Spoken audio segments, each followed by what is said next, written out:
Joining us now for more is Bloomberg reporter Sarah Frier. Thank you so much for joining us, Sarah. Thank you for having me.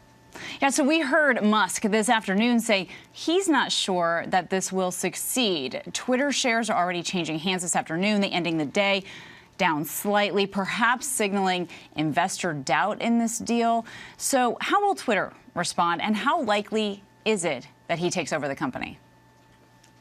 Well, we know that Twitter had a board meeting this morning, public statement yet, but Elon Musk's comments about this are worth thinking about. He says he's not sure if he's going to be able to do this because that's a lot of cash to have liquid. He would have to probably either sell stock, do some debt financing, work with a bank. He'd have to come up with a plan to get all of that money up front, or work with shareholders now.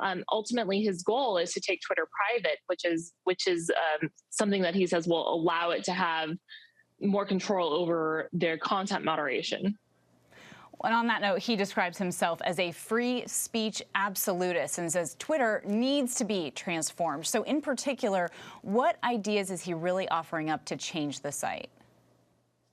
When he was speaking today, he offered up a bunch of ideas such as not fully banning someone unless absolutely necessary. If content is in a gray area, err on the side of leaving it up, allowing people to edit their tweets after posting them, perhaps deleting all the retweets and likes on that after they posted.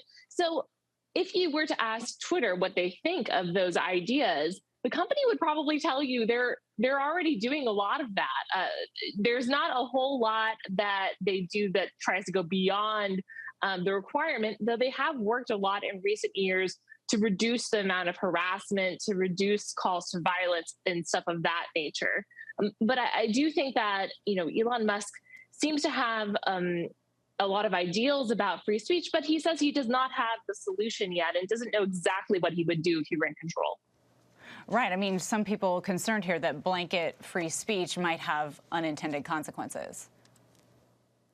Right. Well, there's a lot to be said about unfettered ability to be racist, to be harassing, to go after somebody. And I think that is what Twitter's been trying to respond to in recent years, is that a lot of people feel that using the platform, they can be easily targeted.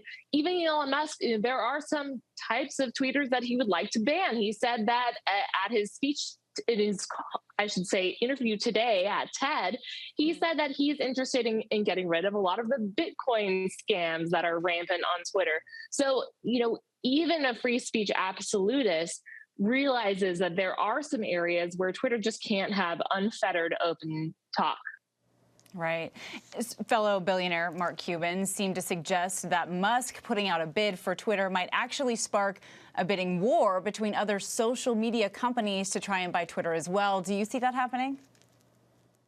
I think, we've been here, done that with Twitter. One thing to keep in mind about this company is the ownership setup is very different than other tech companies such as Facebook, such as Snapchat, Google, where the founder has the majority of the voting control. That is not the case here. Twitter's been through bidding wars before. They've been through activist investor interests before.